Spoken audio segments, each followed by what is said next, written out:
Pokémon hoje é a maior marca do mundo, tendo em valor uma quantia que supera a Marvel e Star Wars juntas. Está presente em quase todos os lugares. Em círculos de amizade, haverá pelo menos uma pessoa que adora alguma coisa da franquia, seja os jogos da saga Core, o anime, o TCG ou até mesmo o Pokémon GO. Mas imagine por um instante que Pokémon nunca existiu. Não existe Pikachu, Charizard, Pokébola, nenhuma batalha por turnos, nenhuma troca por cabo Link, nenhuma infância marcada por monstrinhos de bolso. Difícil, né? Agora, avance para o presente. Estamos em 2026. A indústria de jogos é uma das maiores do mundo. Crianças crescem cercadas por telas, algoritmos, jogos gratuitos, estímulos constantes, e nesse cenário, uma empresa japonesa anuncia algo curioso. Um jogo portátil sobre capturar criaturas estranhas, treiná-las e trocar com amigos. A pergunta surge quase naturalmente. Se Pokémon surgisse hoje, ele ainda faria sucesso? E aí, Dutra aqui, e seja muito bem-vindo ao Papo Monstra.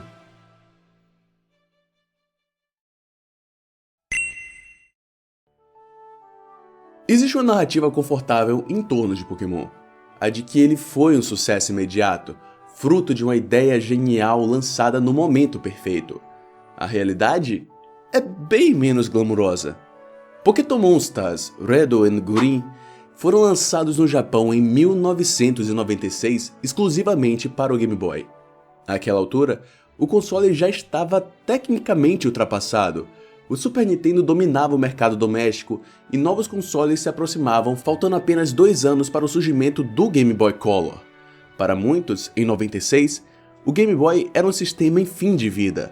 O desenvolvimento do jogo foi longo, problemático e quase levou uma pequena empresa chamada Game Freak à falência.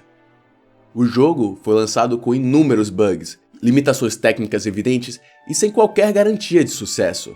Dados de vendas e relatos históricos indicam que Pokémon Red Green não foi um sucesso instantâneo. Suas vendas iniciais elas foram modestas, especialmente quando comparadas com títulos consolidados da época.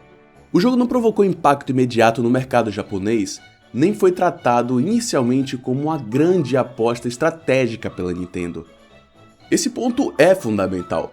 Se o sucesso de Pokémon fosse resultado de apenas uma ideia genial, ela teria se manifestado de forma rápida e clara, o que não ocorreu.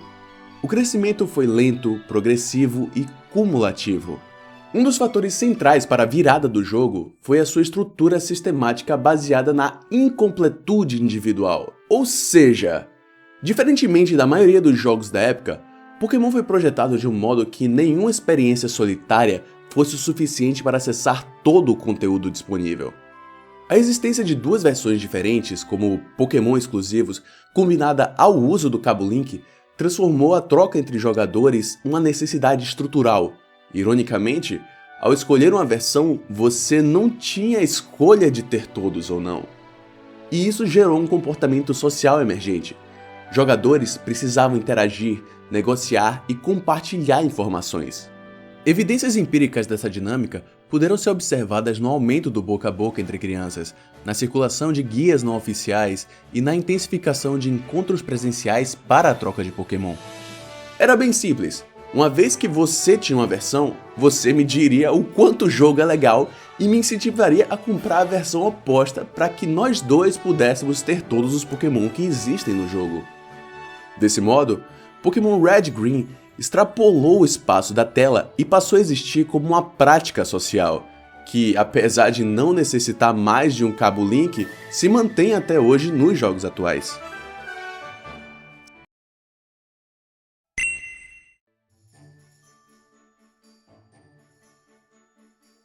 Se hoje ainda temos vídeos em massa pegando milhares de visualizações sobre os novos títulos da franquia, supostamente Ventos e Ondas, Winds and Waves, é válido apontar que isso vem desde a origem dos jogos, quando um suposto Pokémon secreto se encontrava dentro dele, não podendo ser obtido de maneira convencional. A existência de Mew deve ser compreendida não como uma causa isolada, mas como um catalisador de um fenômeno maior, a cultura do rumor. O Pokémon secreto não era divulgado oficialmente, não possuía método claro de obtenção e foi descoberto por meio de falhas de programação e eventos limitados. Relatos da época mostram que revistas especializadas, playgrounds escolares e grupos de amigos passaram a funcionar como redes informais de informação. Circulavam boatos contraditórios, métodos falsos e histórias exageradas. Esse ambiente de certeza produziu algo raro: descoberta coletiva. O valor de 1000 não estava apenas em sua existência, mas no fato de que ele não era totalmente compreendido. O jogo incentivava a investigação, troca de conhecimentos e muita imaginação. Elementos pouco comuns em produtos altamente guiados. Inclusive, me diz aí se você também foi atrás do 1000 debaixo do caminhão ou se fui só eu.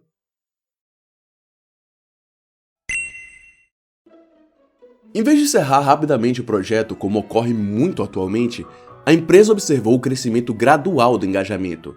À medida que as vendas aumentavam de forma constante, decisões estratégicas passaram a ser tomadas. Um lançamento internacional com um novo nome para a marca, agora sim conhecido como Pokémon, junto ao refinamento dos jogos, agora Red e Blue, e por fim, aquela que seria a porta de entrada para muitas crianças e adultos, um anime desse universo. É importante notar que o anime não precedeu o sucesso, mas ele foi concebido como resposta a ele.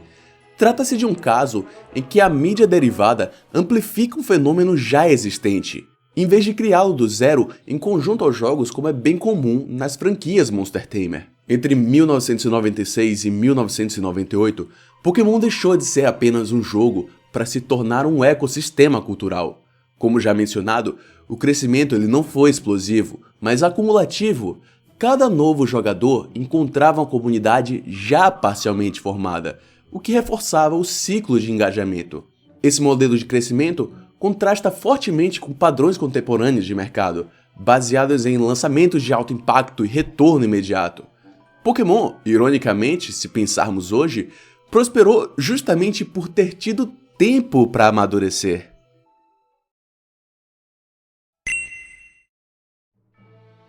A animação de Pokémon não foi a origem do fenômeno, mas atuou como um amplificador decisivo, conectando duas frentes distintas: a comunidade que já havia se apaixonado por aquele universo pixelado do Game Boy e um público completamente novo, que jamais havia tido contato com o jogo. O anime não criou o Pokémon do zero, ele deu forma, voz e emoção a algo que já estava em processo de enraizamento cultural. Ash, ou Satoshi no original japonês, não era apresentado como um herói extraordinário. Ele era uma criança comum, inexperiente, impulsiva e frequentemente despreparada, movida apenas por um sonho vago de se tornar um mestre Pokémon. Seu conhecimento sobre o mundo Pokémon era limitado, e seus erros eram constantes. Essa escolha narrativa não era trivial. Ela colocava o espectador no mesmo nível do protagonista, criando uma identificação imediata, especialmente com o público infantil. Diferentemente dos jogos atuais, antigamente o jogo era bem punitivo, não te entregando o conhecimento logo de cara, e sim forçando que você o aprendesse. Pikachu, por sua vez, reforçava essa lógica ao subverter expectativas clássicas de poder. Longe de ser um Pokémon inicialmente impressionante como os iniciais, Pikachu não possuía estatísticas elevadas, nem uma forma evoluída mais imponente como um Charizard. Mais do que isso, seu arco narrativo incluía a recusa em evoluir para Raichu, rejeitando a noção de que o progresso estivesse necessariamente ligado a um aumento de força ou transformação física. Pikachu não representava eficiência mecânica, mas vínculo emocional. Essa decisão afastava Pokémon de outras narrativas de batalha da época, que frequentemente associavam crescimento a poder bruto e escalas constantes de força. Vide de exemplo o Goku se transformando em Super Saiyajin ou o Agumon virando o Wargreymon. A jornada de Ash e seus companheiros tampouco se estruturava em torno de salvar o mundo ou impedir uma catástrofe iminente. Não havia um senso permanente de urgência narrativa. Cada episódio funcionava como uma pequena história quase autônoma, apresentando um novo Pokémon, um desafio pontual ou um encontro inesperado. Essa estrutura episódica permitia que qualquer espectador ingressasse na narrativa a partir de praticamente qualquer ponto, sem a necessidade de acompanhar eventos anteriores para compreender o que estava acontecendo. Essa característica foi fundamental para a expansão do anime. Pokémon não exigia comprometimento prévio, nem memória narrativa extensa. Ele não punia o espectador por perder episódios. Pelo contrário, convidava a simplesmente estar ali presente. Em um contexto de televisão aberta, isso era essencial. Pokémon não exigia fidelidade absoluta, exigia apenas curiosidade. No Japão, o anime contribuiu para consolidar Pokémon como parte do cotidiano infantil, integrando-se à rotina semanal das crianças.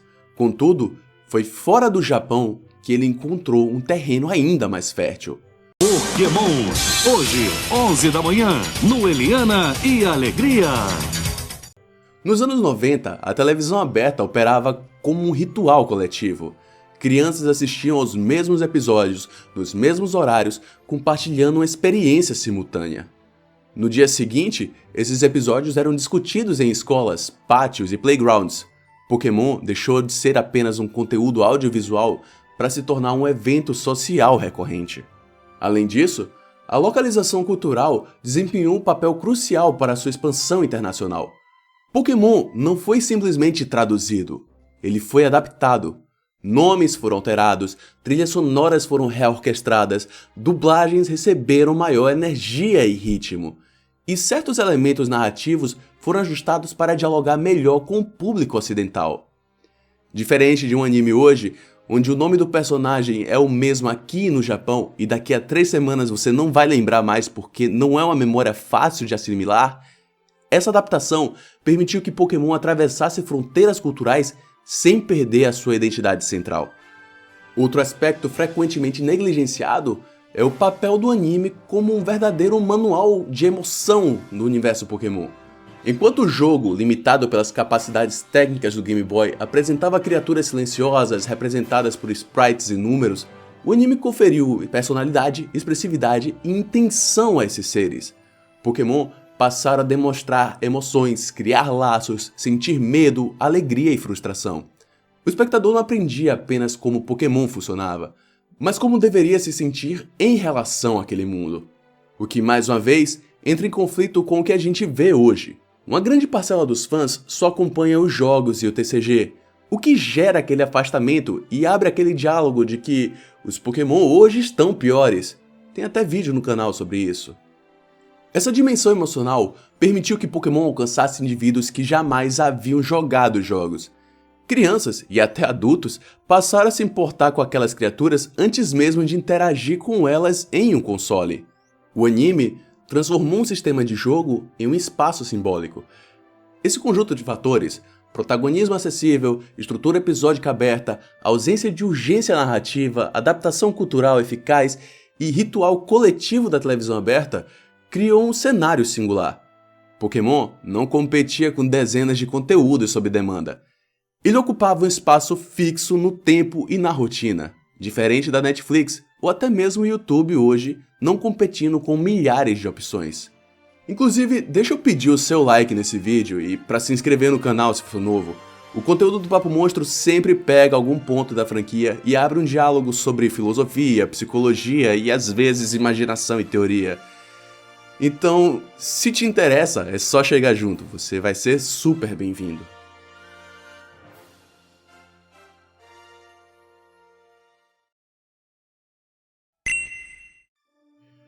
É importante compreender que Pokémon não foi apenas um bom jogo. Ele foi, sobretudo, um produto profundamente alinhado ao tempo em que surgiu. Isso não diminui o seu valor, pelo contrário. Reconhecer Pokémon como um fenômeno situado historicamente é entender por que ele funcionou tão bem e por que reproduzir esse sucesso hoje seria tão improvável. Nos anos 90 e 2000, o ritmo de consumo de mídia era radicalmente diferente. O acesso à informação era limitado, a internet ainda engatinhava e o entretenimento digital não competia de forma constante pela atenção do usuário. Jogar videogame não era uma atividade fragmentada entre notificações, abas abertas e estímulos paralelos. Era um momento relativamente isolado, contínuo e focado. Nesse contexto, a famigerada lentidão de Pokémon não era percebida como um defeito. As batalhas por turnos, os menus extensos, o tempo gasto andando entre cidades e rotas, tudo fazia parte de um ritmo considerado natural. O jogo não precisava disputar a atenção com dezenas de outras experiências simultâneas. Ele tinha o tempo do jogador. Hoje, essa lógica entra em choque direto com o ecossistema contemporâneo de mídia e entretenimento. Se Pokémon surgisse hoje, ele não competiria apenas com outros jogos. Ele enfrentaria um ambiente inteiro, estruturado para capturar, dividir e monetizar a atenção. Jogos gratuitos competem por segundos, plataformas são guiadas por algoritmos que recompensam o engajamento imediato. Conteúdos são consumidos, descartados e substituídos em ciclos cada vez mais curtos. Nesse cenário, a paciência deixou de ser um pressuposto e passou a ser uma exceção. Sistemas que exigem repetição, aprendizado gradual e envolvimento contínuo tendem a ser vistos como obstáculos, não como convites. A socialização presencial, elemento central de Pokémon em sua origem, perde espaço em um mundo mediado por interações digitais instantâneas. Isso não significa que Pokémon fracassaria automaticamente se fosse lançado hoje. A força do seu conceito, identidade visual e proposta ainda possui valor. Contudo, o tipo de crescimento que permitiu sua consolidação nos anos 90, lento, orgânico, baseado em curiosidade, rumor e construção coletiva, dificilmente seria tolerado pelo mercado atual. O mesmo ritmo que salvou Pokémon no passado, hoje seria interpretado como falta de estímulo, e a mesma necessidade de imaginar que tornava o jogo especial entra em conflito com uma cultura que entrega tudo pronto, explicado e otimizado para a retenção imediata. Pokémon foi um fenômeno do seu tempo porque seu design dialogava diretamente com a forma como as pessoas consumiam, pensavam e se relacionavam com os jogos. Alterar esse contexto não apenas muda o público, muda as regras do jogo.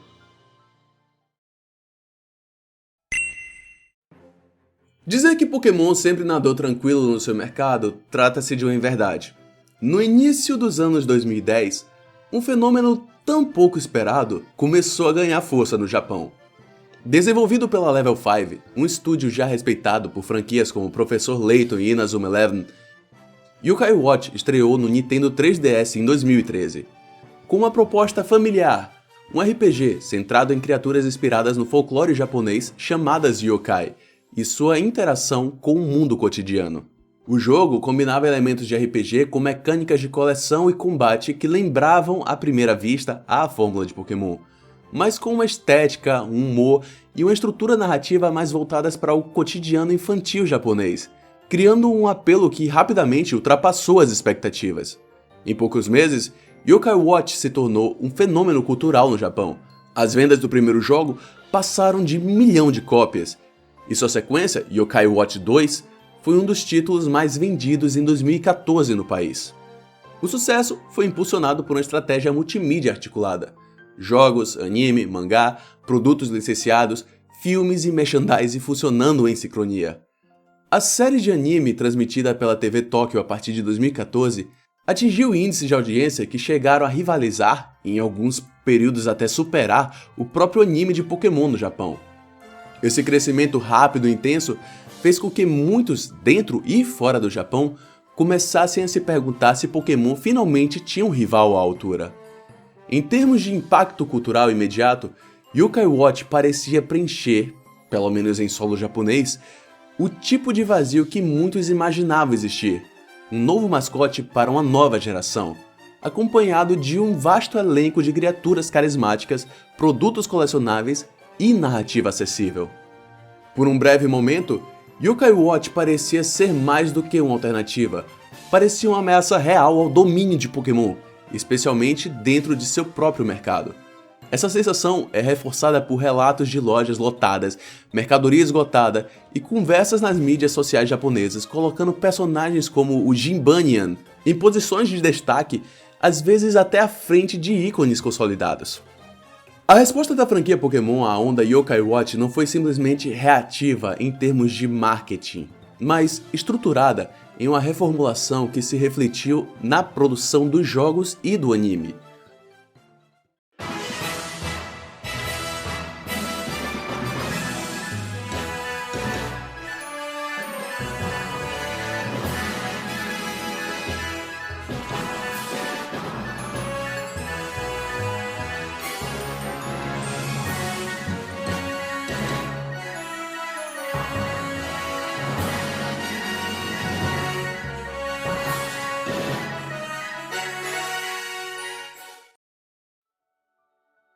Pokémon Sun e Moon, lançados em 2016, foram recebidos como os títulos mais diferentes da franquia até então.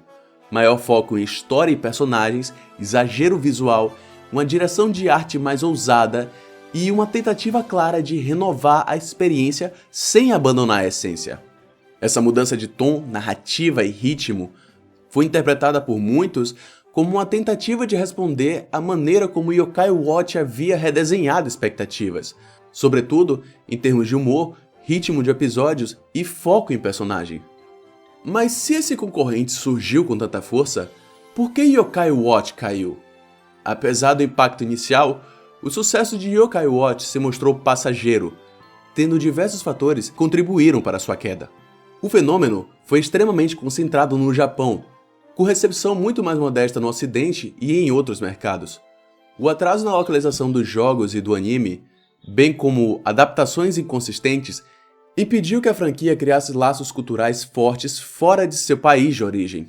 Somado a tal, nos anos seguintes ao lançamento, a série começou a gerar múltiplos títulos, versões, spin-offs e produtos licenciados em um ritmo muito acelerado. Na pressa por alcançar Pokémon, a franquia promoveu um alto desgaste, o que não permitiu à comunidade a digerir o conteúdo já apresentado. Mesmo títulos bem recebidos como Yokai Watch 3 não repetiram o sucesso de venda dos seus predecessores, e as tentativas de reinvenção na narrativa, como em Shadowside, dividiram ainda mais o público. Ao contrário de Pokémon, que desde sua origem dependeu de suas interações sociais, troca de criaturas, competição em batalhas, cultura de rumor e descobertas coletivas, Yokai Watch nunca construiu um pilar social comparável que incentivasse troca entre jogadores de uma forma tão orgânica e interdependente. Isso limitou a formação de uma comunidade duradoura e dinâmica. No fim, a chamada febre Yokai Watch se mostrou uma onda que, apesar de alta e impressionante, foi curta demais para derrubar um titã já consolidado. Enquanto Yokai Watch atingiu picos de popularidade intensos e quase instantâneos, sua presença não teve tempo de se solidificar como um concorrente de longo prazo. E com isso, perdeu força tão rapidamente quanto havia ganhado, contrastando com a trajetória de Pokémon, que deu intervalos para sua franquia respirar. Cada geração leva em torno de 3 a 4 anos para ser lançada, de forma que quem a conheça a partir daquele ponto consiga ir se relacionando para poder aceitar o novo de uma forma mais fácil.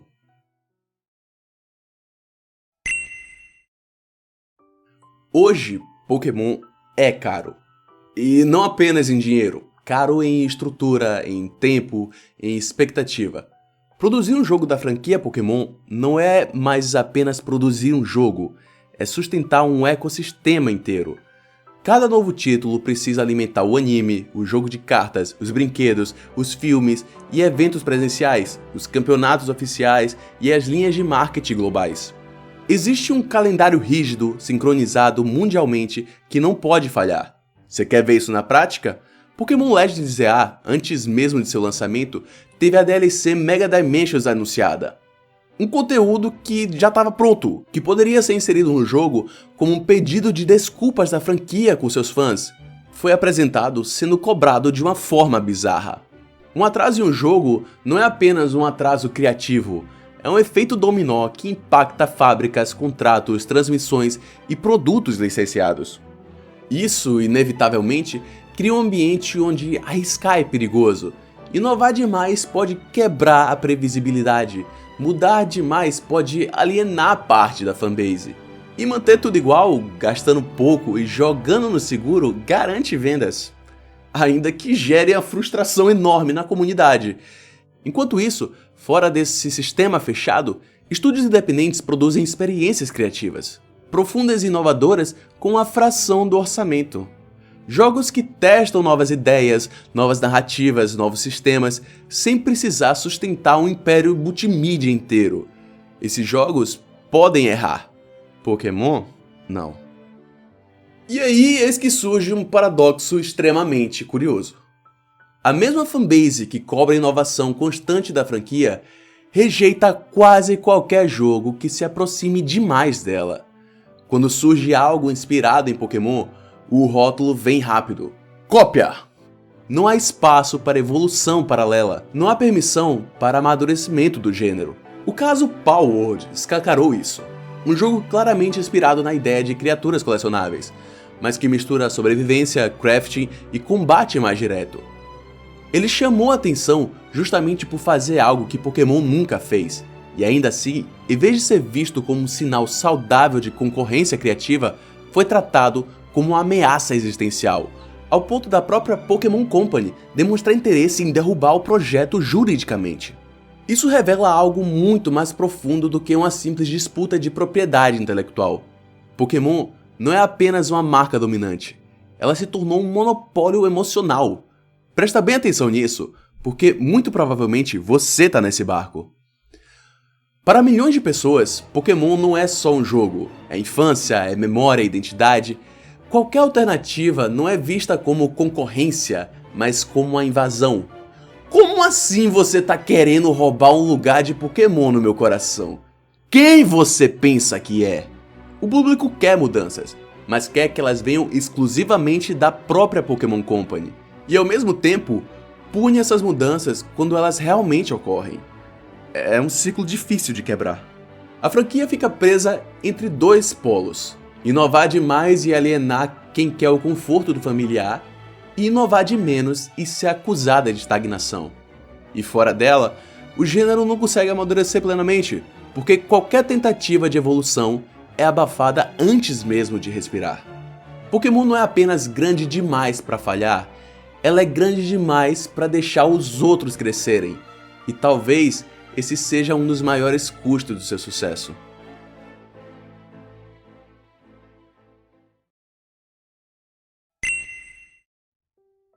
Depois de tudo isso, a pergunta inicial retorna: se Pokémon surgisse hoje, ainda faria sucesso? A resposta curta é: provavelmente não da mesma forma. E a resposta honesta é: talvez nem tivesse a chance de tentar. Pokémon não nasceu como um produto otimizado para a retenção imediata. Ele nasceu lento, incompleto, imperfeito e dependente do seu tempo. Tempo para errar, tempo para ser descoberto. Seu crescimento não foi impulsionado por campanhas massivas, nem por impacto instantâneo, mas por curiosidade, rumor e socialização orgânica. Em um mercado atual que exige resultados rápidos, métricas claras e engajamento constante desde o primeiro dia, Pokémon dificilmente sobreviveria à própria fase inicial. Um jogo lançado hoje, com batalhas por turnos, progressão gradual, dependência de interação social presencial e a ausência de recompensas constantes, provavelmente seria acusado de ser entediante, datado ou pouco acessível. Seu ritmo seria visto como uma falha de design, sua lentidão como um desperdício de tempo, sua proposta de imaginar como algo desnecessário em um mundo que te entrega tudo pronto. Além disso, Pokémon teria que competir não apenas com outros jogos, mas com um mundo inteiro de estímulos contínuos. Plataformas gratuitas, conteúdos infinitos, sistemas de recompensa calculados por segundo. Não é apenas uma questão de qualidade, é uma questão de atenção. E a atenção hoje é um recurso mais escasso do que dinheiro. Isso significa que Pokémon fracassaria automaticamente? Não necessariamente. Mas significa que ele precisaria ser outro Pokémon. Talvez mais agressivo, mais acelerado, talvez mais explicativo, ou o contrário, muito mais misterioso. E ao fazer isso, perderia exatamente aquilo que o tornou tão especial. Pokémon não conquistou gerações por ser eficiente, ele conquistou por ser espaço. E aí você me pergunta, como assim espaço? Espaço para imaginar, para conversar, para errar, para descobrir junto. O seu sucesso ele veio de permissão, para poder crescer devagar, ir criando vínculos de pouco em pouco, para ocupar o cotidiano das pessoas sem exigir tudo delas o tempo inteiro. O paradoxo é claro, Pokémon só pôde se tornar eterno porque nasceu em um mundo que ainda permitia o provisório. Hoje, talvez, ele fosse apenas mais um jogo tentando provar o seu valor em 30 segundos. E talvez seja exatamente por isso que Pokémon continue existindo. Não como algo que poderia nascer hoje, mas como algo que nos lembra de como as coisas costumavam nascer. E aí que entra o verdadeiro Papo Monstro. Talvez a pergunta não seja se Pokémon faria sucesso hoje. Talvez a pergunta real seja: que tipo de coisa ainda consegue fazer sucesso hoje sem ser engolida pela pressa? Se tudo precisa ser imediato, o que acontece com aquilo que precisa de tempo? Se tudo precisa ser explicado, o que acontece com o mistério? Se tudo precisa competir, o que acontece com o vínculo? Pokémon sobreviveu porque cresceu devagar. Devagar até demais, eu sei.